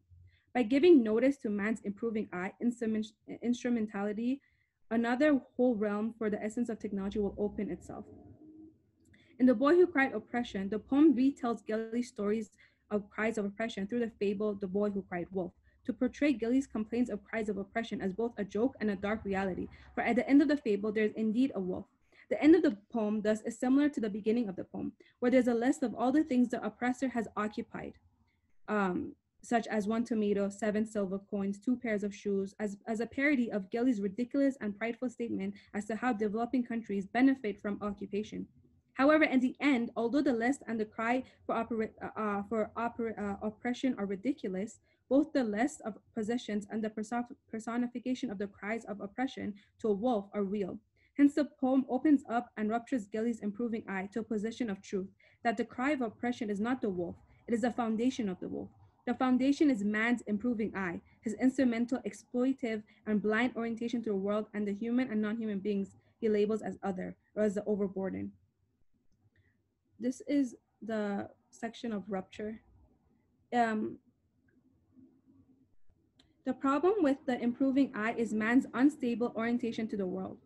We can never form relationships to stay with the world as is, so long as we merely conceive how to position ourselves outside of the world while making choices for the world and its humans and non-humans. Hence, poiesis is intimately related to being responsible, for bringing forth, for confronting truth. The difference between the improving I and poiesis lies then in their position with the world. The improving I positions man to exploit and exhaust. Poetry, however, reveals the truth of the world, the dark ecology that we must confront. Specifically, the eco-poet's work is to bring non-human beings, people, into conversation on their way into arrival through appropriating the improving I's technological practices, such as redaction and annotation. The poem's contact, impact, and treating making in the rupture section are about the Athabasca River tar sand operations, where in northeast Alberta, in Canada, oil companies extract the large deposits of bitumen or extremely heavy crude oil and pollute the Athabasca River with deadly toxins, which continue to grossly impact the health and lifestyle of the indigenous peoples living downstream the river. Through the appropriation of technology's practice of rupture, the poem ruptures the space inside the article to engage with the improving I of the river and ultimately the indigenous peoples of the river. The poem annotates the article by responding to the dilemma of living in Canada, where we read post-colonial literature on colonial land, thus a place where man ambitiously continues to exploit indigenous land for its resources. The poem Contact starts with the article's description of how the improving I has affected the river, where now the banks of the Athabasca River is one of the world's largest collections of the waste pots, and responds by rupturing the article to respond from within, from a reorientation to the indigenous being's knowledge and essence, but also within a limitation and responsibility for speaking from a non-indigenous voice or perspective. The second poem, Impact, talks about how the improving eye has had a huge impact on how indigenous peoples hunt for food and travel, yet also how this impact has been ruptured by indigenous resistance, where indigenous and non-indigenous allies are born with ink in water to write on issues volumes on indigenous rights on waterproof paper, so voices can be heard, and writing on waterproof paper can persist the improving eye and its violences. The poem Treaty Making responds to Macmillan's statement on how indigenous communities are not widely opposed to the oil industry when they are building a prosperous economy working with the oil industry. Through their statements, are we to believe that because both the colonial man and indigenous man have no control over nature, they both exploit the river with no responsibility for their actions? Are we to believe that both men orient themselves to the river through similar improving eyes? However, although improving eye of the river by the colonial man changes its meaning to become an energy resource, the poetic rupture of the article statement reveals that the indigenous man improving eye, like the poem's appropriation of technology practices, is of rupture and survival, of bringing out of concealment to stay with the reality of dark ecology, whereas the poem portrays colonial water always tends to evaporate to reconciliation, even though it is lost to oppression and genocide. Hence, indigenous peoples must reposition the colonial man's improving eye to be seen through the oppression and genocide to then rupture the improving eye. The improving eye threatens man with the possibility that he could be denied entering the ecological world with truth. For instance, Hamilton Harbor's industrialization and hence its polluted waters affect the marginalized communities alongside the harbor. Through poetry's appropriation of technology and redaction, the poem 100 Reasons Why ruptures the article on Hamilton's polluted harbor and poor communities to reveal how the improving eye reimagines Hamilton from a center of growth to a place on the margin because of its polluted water. The redaction poem highlights how the improving eye justifies the people of color living alongside the polluted harbor because they don't care where they live, and thus it is their choice of neighborhood. The improving eye denies accepting the truth by enabling man to view the world through his excuses. The truth is that water along where the people of where these people live are deemed as the other. Hence, the poem ruptures the redacted poem only momentarily over here to show that because to show that the government is targeting the communities to live in cheap areas because in the low income. Hence, the improving eye frames and calls forth an instrumental way of thinking that ruptures man's position from the inside, from a position of ecological truth to a position of transcendence, where the man assumes that all bodies and beings are actively making choices like the man is for the world. The poems Dump Fire in Africville and Bedford Basin exposes the improving eye of the Nova Scotian government on Black communities alongside Africville, where for roughly 2 centuries, 19th to 20th century, raw sewage was discharged into the basin water and garbage was dumped under land. Thus, Black people of Africville had to live without clean water, air, and land. In Dump Fire in Africville, the poem annotates Noah Tavlin's description of Africville, how Black people were subject to burn dumps and toxic smoke and used to run through the fire to get the meals before they melted because they had to survive. The poem uses the fixed form of a Shakespearean sonnet to compare the sonnet's fixed and calculated structure to the fixed and calculated mindset and improving eye of the government of Nova Scotia when exploiting the Black community of Africville. The poem, however, subverts the Shakespearean form of addressing a problem in the first 3 quatrains and a solution in the last 2 lines. It does so by portraying an ideal white middle-class lifestyle in the 3 quatrains of the poem and then addressing the problem of the polluted waters at the end. Hence, the poem offers little annotation on how Black people lived in Africville. For as Frank Wilderson says, the violence that turns the African into a thing is without analog because it does not simply oppress the Black through tactile and empirical technologies of oppression. Hence, the poem does not analogize and does not portray further the improving eye on Black people, for Black bodies do not stand in analog position with the man who renders everything as a standing reserve. However, by appropriating the aesthetic practices of the improving eye, Dump Fire in Africville and Bedford Basin practice the poiesis of care by enabling Black bodies to survive in the excess spaces in which they are targeted as overburdened. For instance, in Dump Fire in Africville, Tavin's code emerges from the excess of the break of the 3rd quadrant, leading to a couplet to portray the improving eye of the government on the Black Africans. Also in Bedford Basin, the quote collides to rupture into the excess of the improving eye, where you can hear a Black resident in Africville talk about her experience in In revealing her experience, she also reveals the truth about Affliction, and her essence of that is, and her essence of surviving, rupturing, and being. She says that the city did not do anything to improve Affliction. All the city did was to try to get it, and they did in the end. They just did it because we were colored. If they hadn't been white people down there, the city would have been in there assisting them to build new homes. There were places around Halifax worse than Affliction was, and the city didn't do them what they did to us.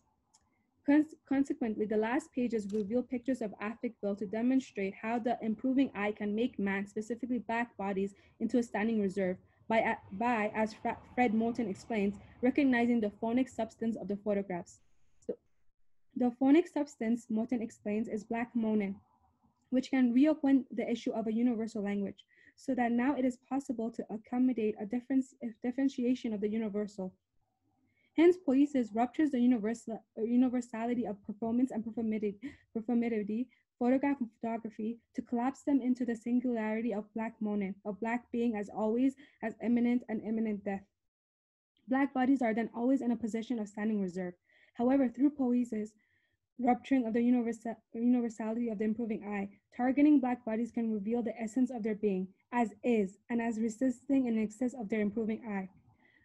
Thus I ask again, is a reorientation possible for Gilly? Can he stay with the violence of the ecological world instead of thinking of transcendental forms of creating a better world that is somewhere else, or perhaps that is to come via excluding and exploiting others? Can men like Gilly halt their reconfiguration of the world, the rupturing of their orientation to the world to best fit their improving eye?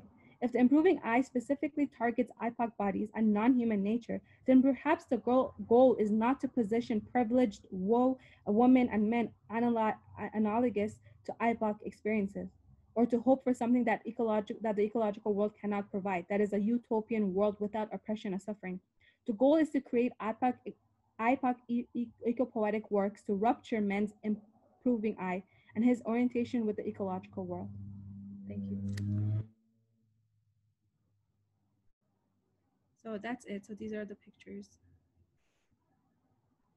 Thank you.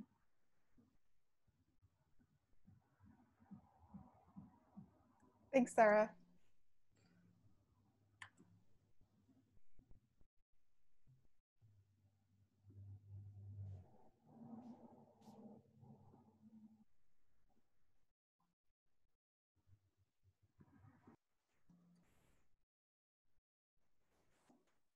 Okay, yes, thank you so much.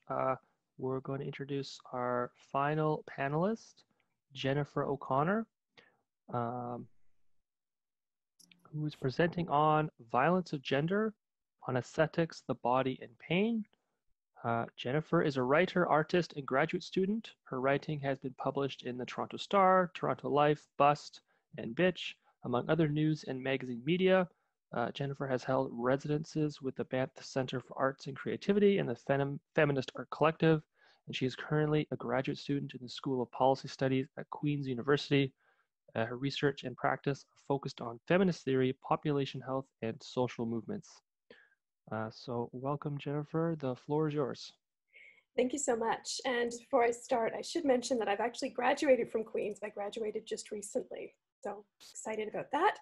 And also just a bit of a content warning. My talk is dealing with depictions of sexual assault. So I'm just going to be reading a paper. So keep that in mind if you want to hear what I have to say today, where you're feeling today as I go ahead. And I'll just start. And if there's anything, please just ping me in the chat if I need to slow down or speak loud or anything like that. Okay.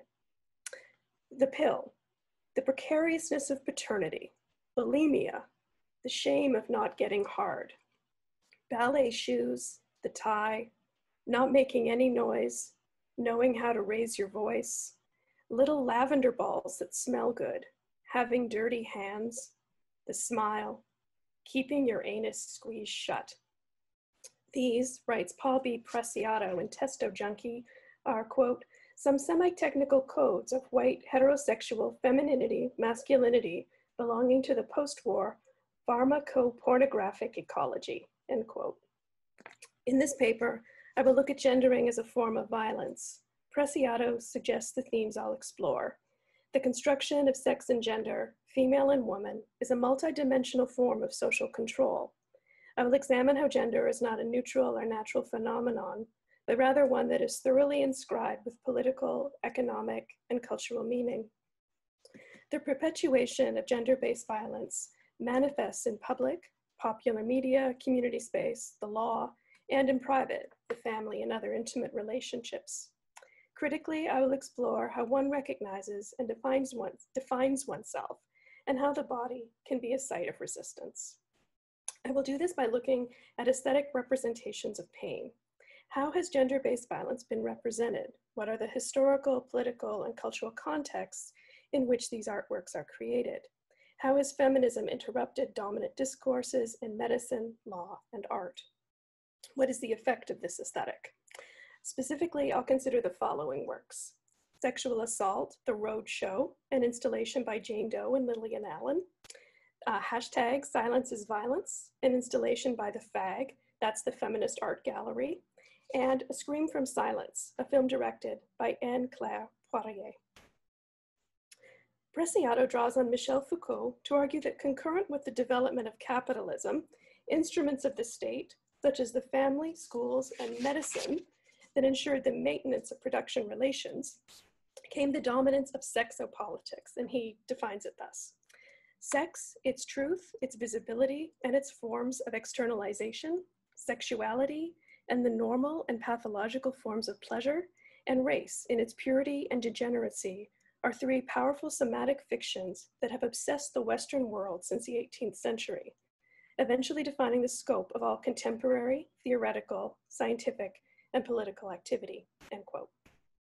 With this came the criminalization of sodomy and abortion, the psychopathology of hysteria and masturbation, and the codification of anatomical truth, that is, a truth we could see and name: vagina, uterus, vulva, labia, fallopian tubes, clitoris. A political architecture external to the body included devices such as the speculum and vibrator, media, hysterics at the Salpêtrière Hospital in Paris, for example, were photographed extensively, and psychological techniques such as confession. Preciado also notes that these are somatic fictions not only because they lack material reality, but because their existence depends on the performative repetition of processes and political construction. Indeed, we have bodies, and these bodies have pain as well as pleasure. However, a feminist concept of the body must be extricated from the biological and pseudo-naturalist appropriations from which it has historically suffered. So this means superseding the binary of mind and body, the hierarchy of sex, the one representing what is normal for all. And this understanding of the body is a psychical and social interaction, as a cultural product may stand in opposition to essentialism, biologism, and naturalism. A body is both possessed and performed. It is neither natural material waiting to be coated with sex, nor is it fixed and inert. A body feels. A sensation, writes Sarah Ahmed in Living a Feminist Life, is often understood by what it is not. A sensation is not an organized or intentional response to something. The world is experienced as sensory intrusion, she continues, to quote, "You begin to expect it. You learn to inhabit your body differently through this expectation. When you sense the world out there as a danger, it is your relation to your own body that changes. You become more cautious, timid. You might withdraw in anticipation, and you sense the consequence," end quote. Consequence. In Canada, 460,000 women are sexually assaulted every year. This reflects our attitudes, the actions we find acceptable in a society in which men earn more than women and hold more positions of power, and which requires women to remain vigilant as to what we wear, where we go, and who we talk to. How does the way we explain and constrain our relationships affect us?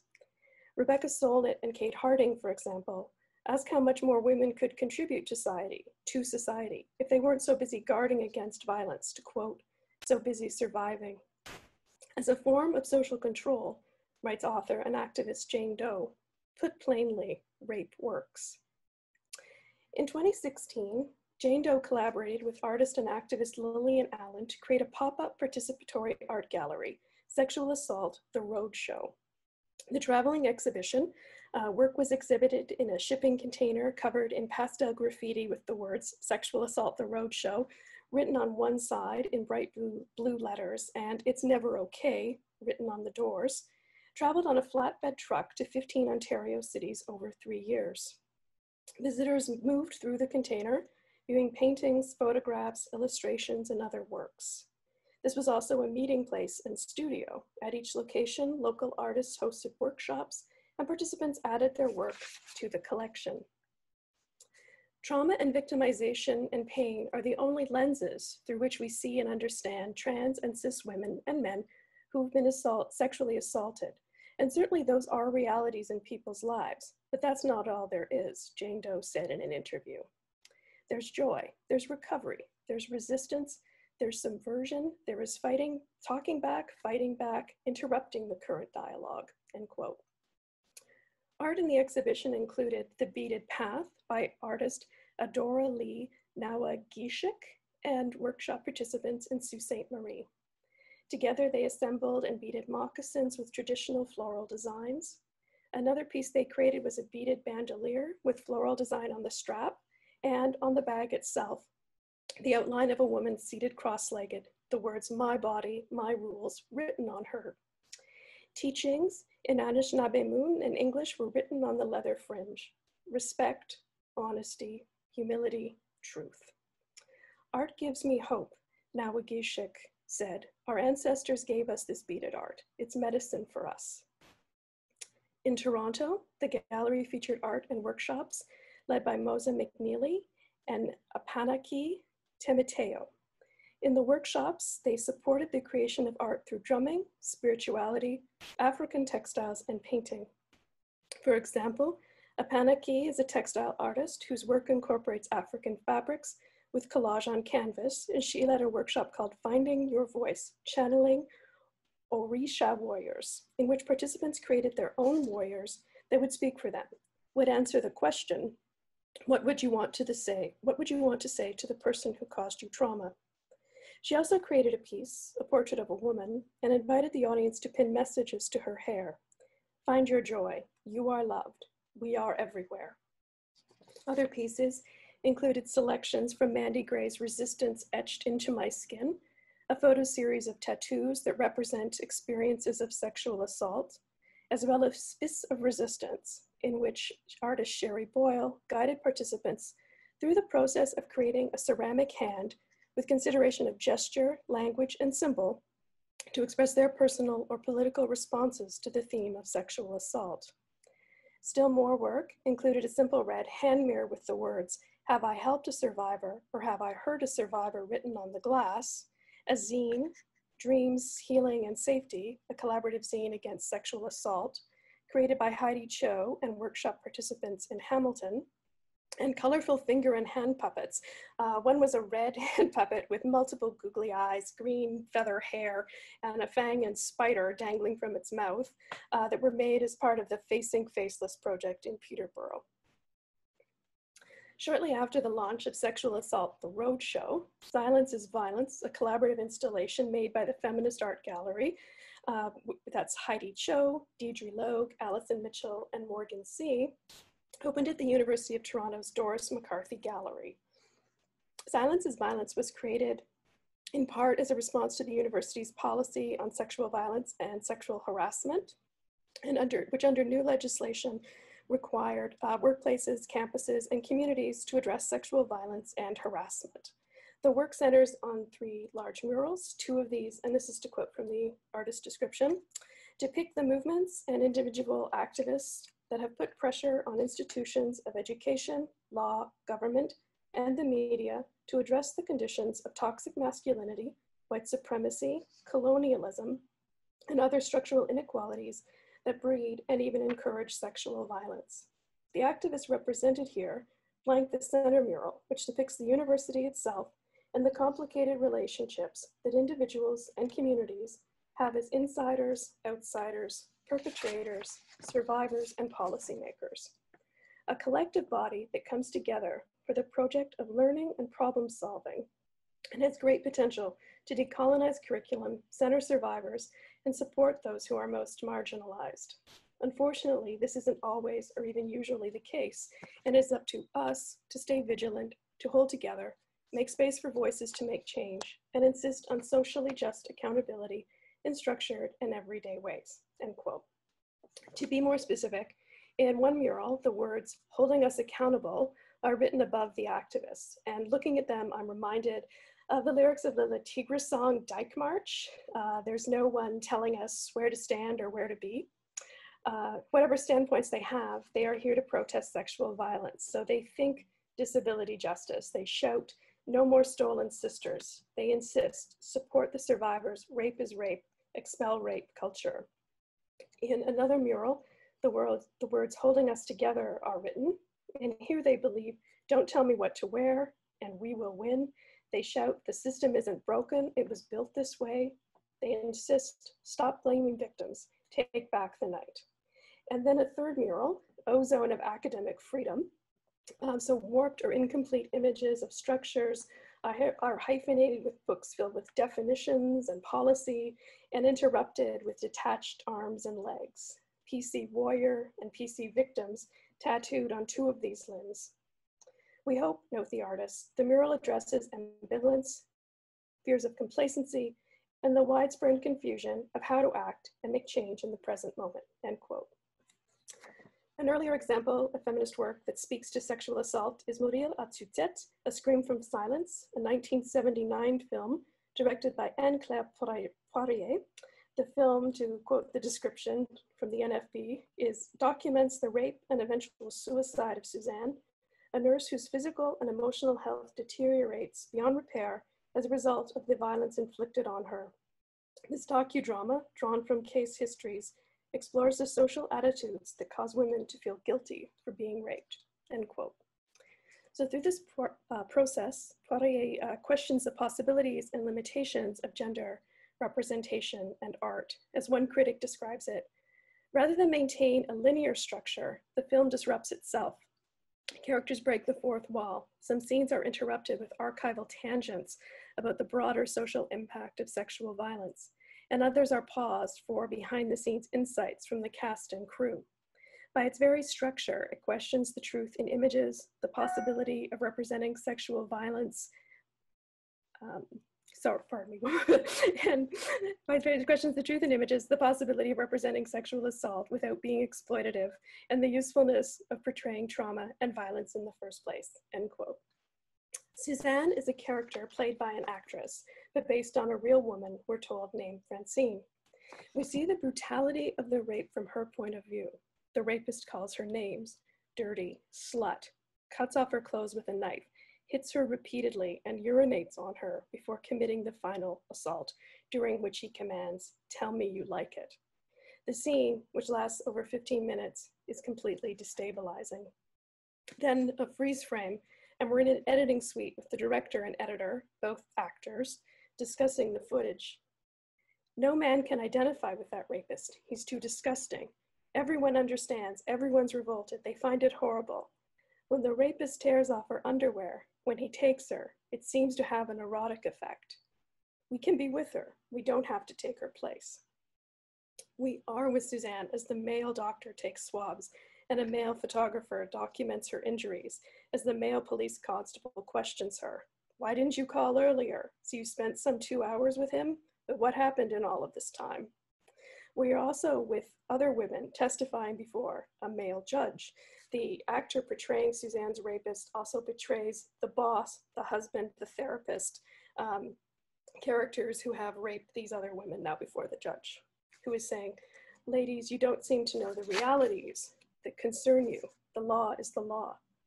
While the law is objective, their truth is not. It has to be negotiated constantly and torn apart. You want to shout," says Francine, played by the actor who plays Suzanne, when asked to reflect on how she feels now, but no sound comes out. I think we are lost without art specific to sexual violence, Jane Doe has said. I think it's the power of art to talk and to resist an extremely difficult thing where there are no words, where there is no language except a re-victimizing language, a state language, or a police language. As I've hoped to briefly sketch here, these artworks and others visualize, engage, and speak to pain. This pain speaks across time and place. It is broad and specific. It is physical and emotional, something we hold close and open out to others. It is what happened, and it is what happened after. Thank you.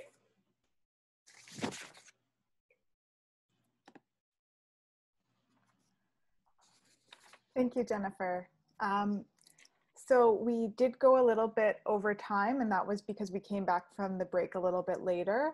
I'm going to open the floor up to questions for the next 10 minutes to try to get us all out by the end of the hour. And then I'll follow up with a few closing remarks, make those short and sweet.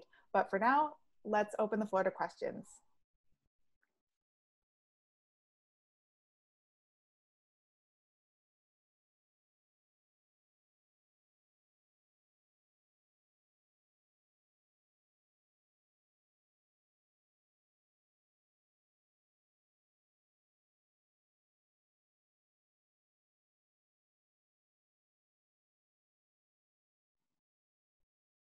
I have a question for Eszter, if I may. When you were showing the images of your quarantine tattooing, it called.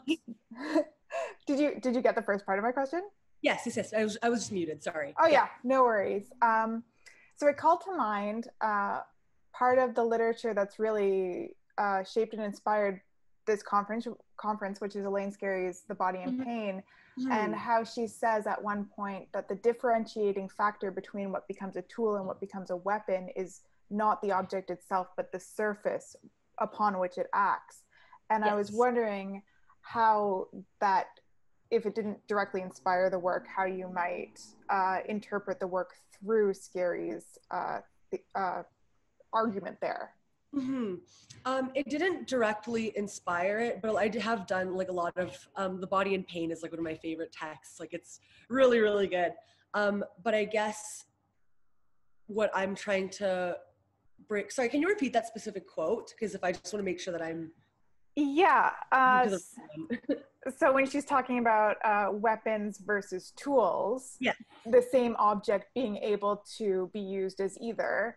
Yes. That what differentiates the object from the tool, or sorry, yes, the weapon from the tool in a singular object, yes, is not the object itself, but the surface on which it acts. Yeah. So that quote, not specifically, I think I was more interested in this idea of the unspeakability of it and the way that it takes no object and its resistance to language, and trying to, I mentioned in my talk, like give form to formlessness, but also give form, the form of pain, a material surface and an object that isn't resistant to language and can be, yeah, if that makes sense.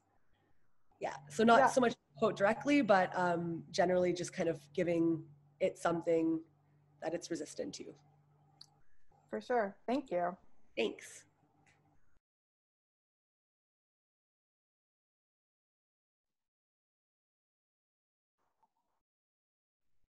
Any other questions for our speakers? We've got about 5 minutes left.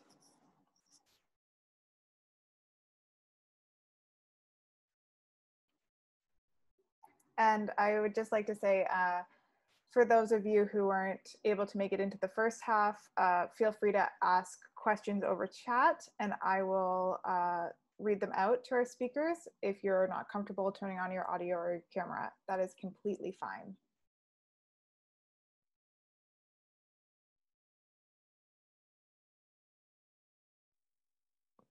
I don't really have much of a question, at least I can't think of how to frame it as such, but this sort of statements for all the panelists if they wish to respond to it.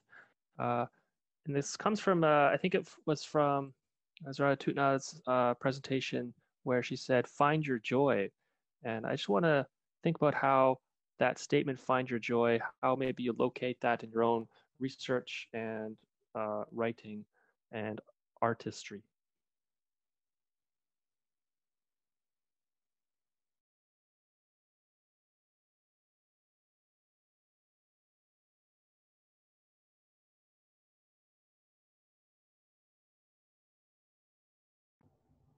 I mean, for me, while doing my research creation and writing my found poems, um, obviously there was no joy in like reading and, you know, exploring how colonialism is still affecting Canada. But I think the joy was in rupturing the colonial mindset that Canada has and appropriating the technologies that are used for colonialism and settler colonialism, and use that technology to create new conversations. And that's where I felt empowered, and I felt that I could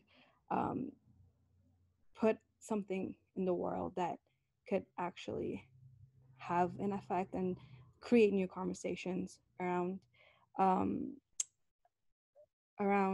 how IPOC bodies are being affected in Canada, especially how they are intertwined with ecosystems. We're talking about global warming a lot these days, and people don't talk about how marginalized communities are people who are mostly affected by global warming, as well as the ecosystems and nature. So just like talking about it in my own way and rupturing it and just creating new conversations. Yeah.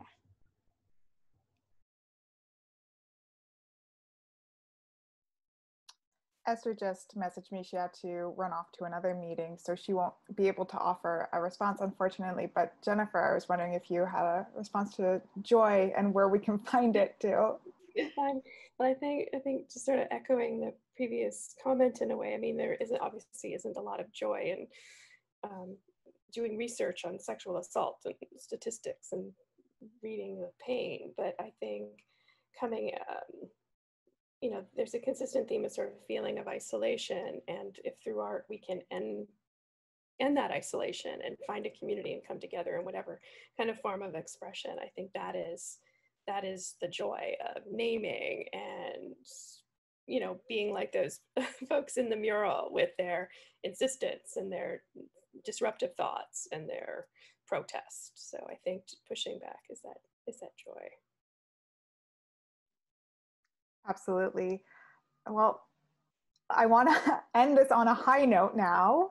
And I just want to take the time to say thank you to all of our wonderful thinkers, our speakers, our advocates, our amplifiers today, who have put themselves in a very vulnerable position coming here publicly to talk about pain. And that's sort of what's driven this conference, is that a recurring theme that we've all touched upon, I think, is just that pain can be so unshareable and unspeakable. And thank you for attempting to put those words there for us, and that we might be able to find those moments of joy in it. So I just want to say, yes, once again, thank you so much for joining us in this live session. I want to remind everybody that this video is going to be recorded and added to our website, along with our asynchronous talks, which are already up at alterityofAffliction.com/program. So you can read them there. We have many more thinkers who have many more things to say than what we were able to accommodate in this short meeting today.